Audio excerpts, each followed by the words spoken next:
शिवसेना आमदार अपात्रता प्रकरणी आज महत्त्वाचा दिवस। कोण पात्र आणि कोण अपात्र हे ठरणार असल्याने विधानसभा अध्यक्षांच्या निर्णयाकडे राज्याचं लक्ष। 6 गटात निकाल वाचला जाणार। आमदार अपात्रतेच्या निकालासंदर्भात काही प्रक्रिया पूर्ण करून निकाल देण्याचा प्रयत्न करू। विधानसभा अध्यक्ष राहुल नार्वेकरांची माहिती। तर राष्ट्रवादी पक्षाचाही 30 जानेवारीपर्यंत निकाल देणार। आमदार अपात्रतेच्या निर्णयात शिंदे गटाचे आमदार अपात्र होतील। ठाकरे गटाचे खासदार अनिल देसाईंचा दावा। लोकशाहीला धरून निकाल येईल अशी अपेक्षा। देसाईंची प्रतिक्रिया।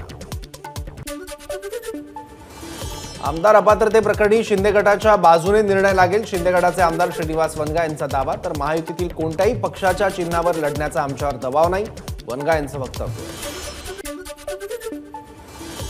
विधानसभा अध्यक्ष मुख्यमंत्र्यांना भेटले याचा वेगळा अर्थ लावण्याची गरज नाही। शिंदे गटाचे आमदार सदा सरवणकर यांची प्रतिक्रिया। आमदार अपात्रता संदर्भात कायद्याला धरून निर्णय येईल। शिंदे गटाचे खासदार राहुल शेवाळे यांची प्रतिक्रिया। मुख्यमंत्री आणि विधानसभा अध्यक्षांच्या भेटीवर उद्धव ठाकरेंची टीका। तर जरा खंबीरपणे निकालाची वाट पहा आणि मग प्रतिक्रिया द्या, चित्राबाग यांनी उद्धव ठाकरेंना खडसावलं। ठाकरे गटाकडून मुख्यमंत्री आणि विधानसभा अध्यक्षांच्या भेटीवर आक्षेप। सर्वोच्च न्यायालयात या संदर्भातील प्रतिज्ञापत्र दाखल।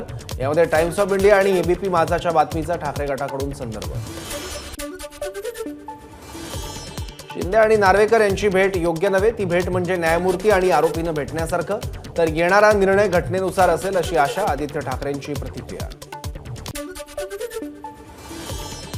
मुख्यमंत्र्यांच्या वर्षा निवासस्थानी रात्री उशिरा झाली महत्त्वाची बैठक। बैठकीला फडणवीस, अजित पवार, पोलीस महासंचालक रश्मी शुक्ला आणि मुंबई पोलीस आयुक्त विवेक फणसळकर उपस्थित। विधानसभा अध्यक्षांच्या निर्णयापूर्वी वर्षावर झालेल्या या बैठकीत आमदार अपात्रतेच्या निर्णयानंतर राज्यातील कायदा आणि सुव्यवस्थेचा प्रश्न, मराठा आरक्षण आणि पंतप्रधान मोदींचा दौऱ्यासंदर्भात चर्चा झाल्याची माहिती। ठाकरे गटाचे आमदार रवींद्र वायकरांची 15 तास ईडीकडून चौकशी। पुढील चौकशीसाठी 17 जानेवारीला ईडी कार्यालयात उपस्थित राहण्याच्या सूचना। ईडीच्या अधिकाऱ्यांना आवश्यक कागदपत्र पुरवली, वायकरांची माहिती। स्वतःच्या शेताकडे जाण्यासाठी 2 हेलिपॅड असा गरीब शेतकरी कुठे पाहिला नसेल। आदित्य ठाकरेंचा कोल्हापुरातील सभेत मुख्यमंत्र्यांना टोला। नवी दिल्लीत पार पडली महाविकास आघाडीची बैठक। जागांच्या संख्येवर चर्चा नाही, मात्र एकमेकांच्या फार जागा न मागण्यावर एकमत। बैठकीला संजय राऊत, विनायक राऊत, जितेंद्र आव्हाड, अशोक चव्हाण, बाळासाहेब थोरातांसह नाना पटोलेंची उपस्थिती। इंडिया आघाडीला चेहरा नाही, याबाबत कोणतेही अंतर्गत मतभेद नाहीत। शरद पवारांची प्रतिक्रिया। इंडिया आघाडी सामूहिक नेतृत्व, त्यामुळे नितीश कुमार यांच्या नाराजीच्या बातम्यांमध्ये तथ्य नाही, पवारांची माहिती। धार्मिक मुद्दा घेऊन आम्हाला राजकारण करण्याची गरज नाही, भाजप प्रदेशाध्यक्ष चंद्रशेखर बावनकुळेंची प्रतिक्रिया। जे राम मंदिरावर राजकारण करतील त्यांना लखलाभ, बावनकुळेंची विरोधकांवर टीका। नाशिकमध्ये भाजप प्रदेशाध्यक्ष चंद्रशेखर बावनकुळेंच्या उपस्थितीत पक्षप्रवेश। माजी तहसीलदार राजश्री अहिरराव आणि उदयनराजे यांच्या भावजाई सोनाली राजे पवार यांच्यासह अनेक कार्यकर्त्यांचा प्रवेश।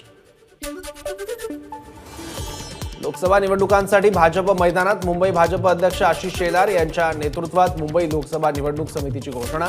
36 विभागांसाठी प्रमुख आणि सहप्रमुखांची नावं घोषित।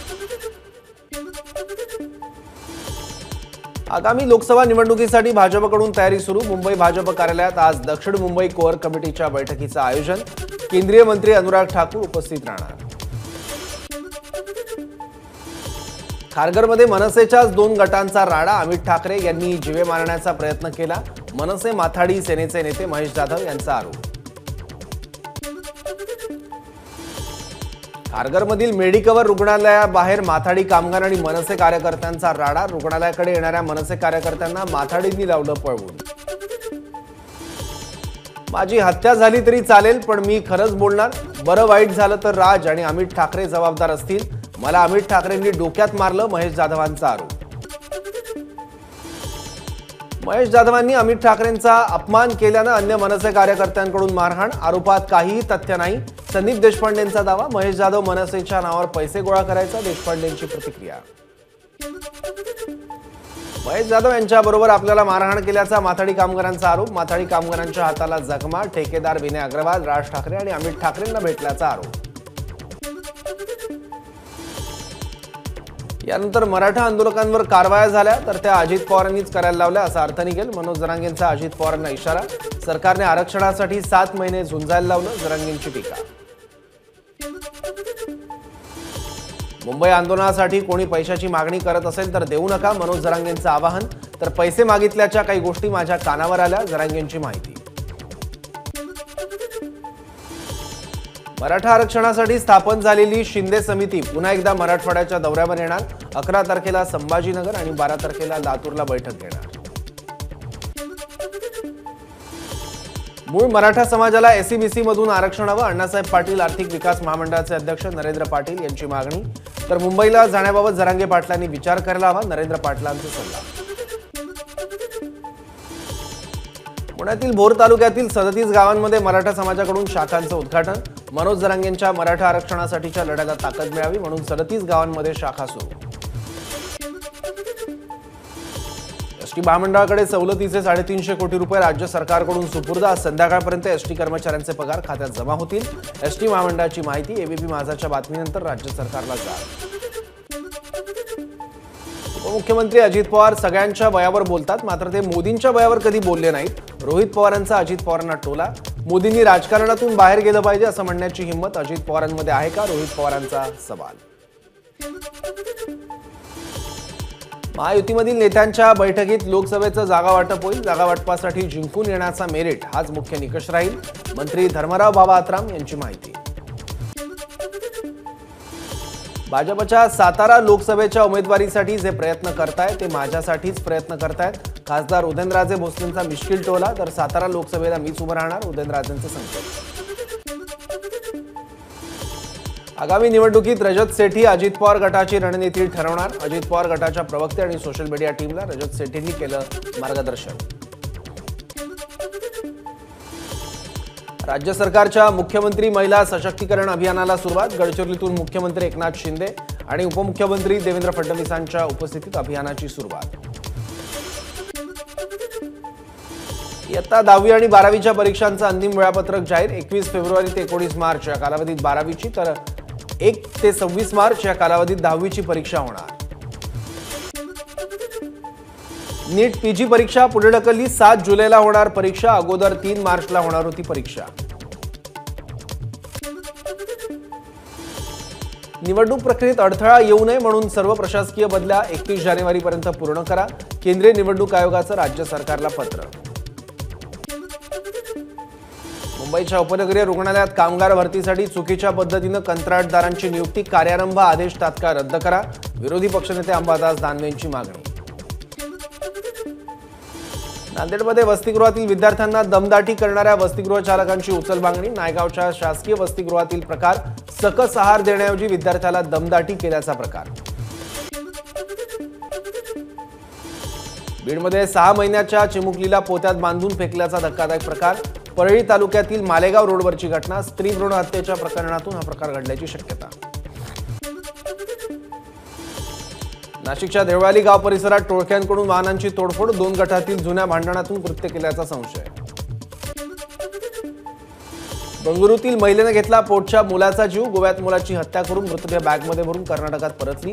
आरोपी महिला बंगळुरूतील स्टार्टअपची सीईओ. मुलगा आणि वडिलांची भेट होऊ नये म्हणून महिलेचं धक्कादायक कृत्य. सोलापूर कृषी उत्पन्न बाजार समितीत कांदा उत्पादक शेतकरी आक्रमक. स्वाभिमानी शेतकरी संघटनेच्या नेतृत्वाखाली शेतकऱ्यांची घोषणाबाजी. सोलापूरच्या कृषी उत्पन्न बाजार समितीत कांद्याची मोठ्या प्रमाणात आवक वाढल्यानं आज पुन्हा बाजार बंद ठेवण्याची वेळ. 12 जानेवारीला बाजार सुरू राहणार. वाशिम बाजार समितीमध्ये सध्या नवीन तुरीची आवक वाढल्याचं चित्र. मात्र तूर बाजारात दाखल होताच तुरीच्या दरात घसरण सुरू. बीड तालुक्यातील पिंपळनेरच्या साखर कारखान्यावर शेतकऱ्यांचं आंदोलन. 2 महिन्यात ऊसाच्या दरात अचानक बदल केल्यामुळे शेतकरी आक्रमक. लातूरच्या भाजी बाजारमध्ये भाजीपाल्याची आवक वाढली. भाजी बाजाराकडे वाहनांच्या लांबच लांब रांगा. वाहतूक नियंत्रण करण्यासाठी पोलिसांकडून बळाचा वापर.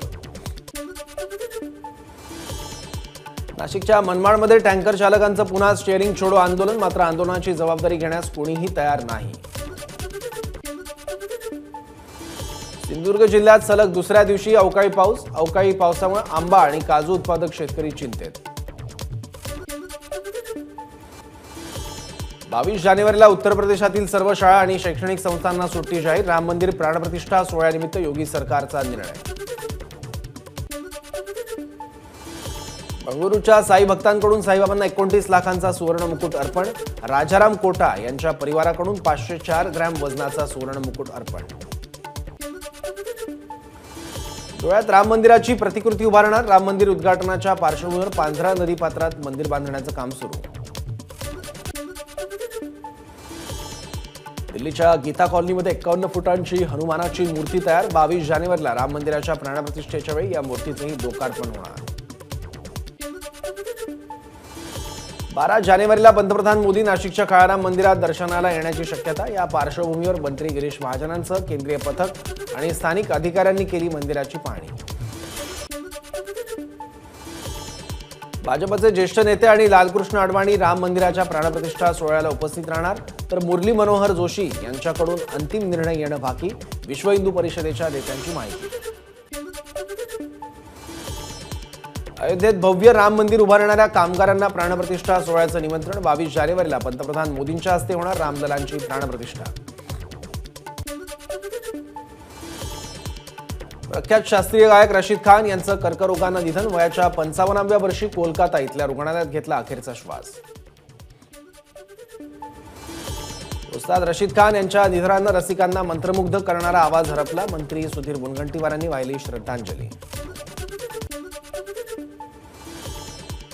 उस्ताद रशीद खान यांच्या निधनानं भारताच्या संगीत क्षेत्रामध्ये पोकळी निर्माण झाली. ती भरून काढणं कठीण. पंतप्रधान मोदींकडून भावना व्यक्त.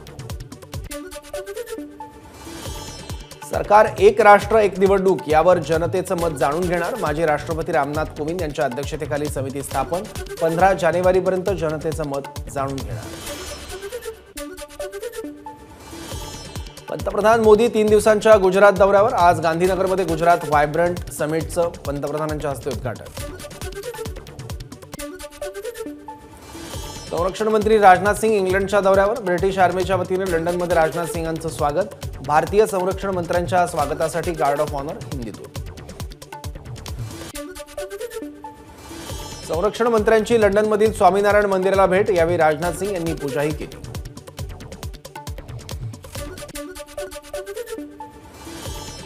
गायक अरिजित सिंग त्याच्या आवाजाचं पेटंट घेण्याच्या तयारीत. मलेशियामध्ये बॅडमिंटन आशिया टीम चॅम्पियनशिपचं आयोजन. प्रणॉय आणि पी.व्ही. सिंधू भारताचं नेतृत्व करणार. पॅरिसमध्ये होणाऱ्या ऑलिम्पिकसाठी पात्रता गुण मिळवण्यासाठी स्पर्धा महत्त्वाची.